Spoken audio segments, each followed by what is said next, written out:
اچھا یہ آپ کے اوپر نا ایک ٹارگٹ ہے اہل سنت عوام کا، یار یہ قرآن و اہل بیت دوسرے صحابہ کی بھی تو عظمت بیان کریں۔ دیکھیں نبی صلی اللہ علیہ وآلہ وسلم نے اس امت کے لیے کیا چیز چھوڑے ہے؟ قرآن و اہل بیت یا قرآن اور صحابہ؟ قرآن و اہل بیت۔ قرآن و اہل بیت۔ تو امت کو دعوت کس چیز کی دینی چاہیے؟ قرآن و اہل بیت کی۔ لیکن اچھا اس لیے نہیں میں ان کا ذکر نہیں کرتا ہوں کہ ان کے کوئی فضائل نہیں ہوں گے یا ان کو کوئی مقام و مرتبہ نہیں ہوگا۔ دراصل ہمارے معاشرے میں مذہبی طبقات نے اہل البیت کا ذکر ہی چھوڑ دیا اور ان کو یہ مخصوص کر دیا کہ یہ شیعہ کے ہو گئے۔ تو ایک سنی ہونے کی حیثیت سے میری ذمہ داری ہے کہ میں اہل البیت علیہ السلام کا وہ ذکر کروں کہ جو ہمارے طبقے نے چھوڑا ہوا ہے۔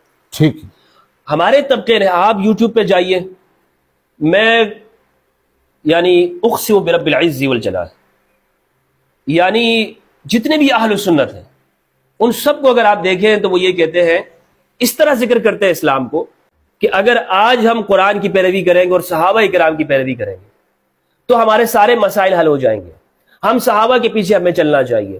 یہی وہ رستہ ہے کہ جس کو نبی صلی اللہ علیہ وآلہ وسلم نے چھوڑا، قرآن اور صحابہ، اس لیے ان کی سنت، ان کا عمل ہمارے لیے مشعل راہ ہے۔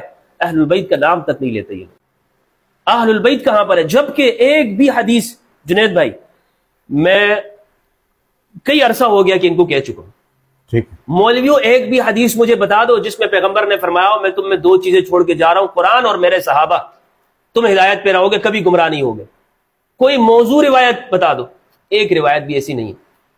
جب ایک بھی روایت اس طرح سے نہیں ہے، روایت کیا ہے؟ اہل سنت کی تمام کتابوں میں، صحیح مسلم سے لے کر مسند احمد تک، ترمذی، ابن ماجہ، نبی صلی اللہ علیہ وآلہ وسلم نے حجۃ الوداع میں فرمایا، حجۃ الوداع کتنے لاکھ کا مجمع تھا وہ؟ 1,24,000 صحابہ کرام تھے۔ ان کے سامنے فرمایا، جابر بن عبداللہ فرماتے ہیں 3,786 روایت ہے یا 3,086 سنن ترمذی کی، لوگوں قریب ہے کہ ایک بلاوا آ جائے اور میں اس دنیا کو چھوڑ دوں، میں تم میں دو چیزیں چھوڑ کے جا رہا ہوں، تم کبھی بھی گمراہ نہیں ہوگے، بے شک تم ہدایت کے اوپر رہو گے، صحیح ڈائریکشن پہ رہو گے، بالکل صحیح، قرآن اور میری اطرت، میرے اہل بیت، بالکل صحیح۔ یہ خطاب نبی صلی اللہ علیہ وآلہ وسلم نے کس سے کیا؟ صحابہ سے کیا۔ جب اہل البیت صحابہ کے امام ہیں، جب صحابہ کو حکم ہے کہ اہل البیت کی پیروی کریں، تو مولوی صاحب لوگوں کو سچ اور حقیقت کیوں نہیں بتاتا؟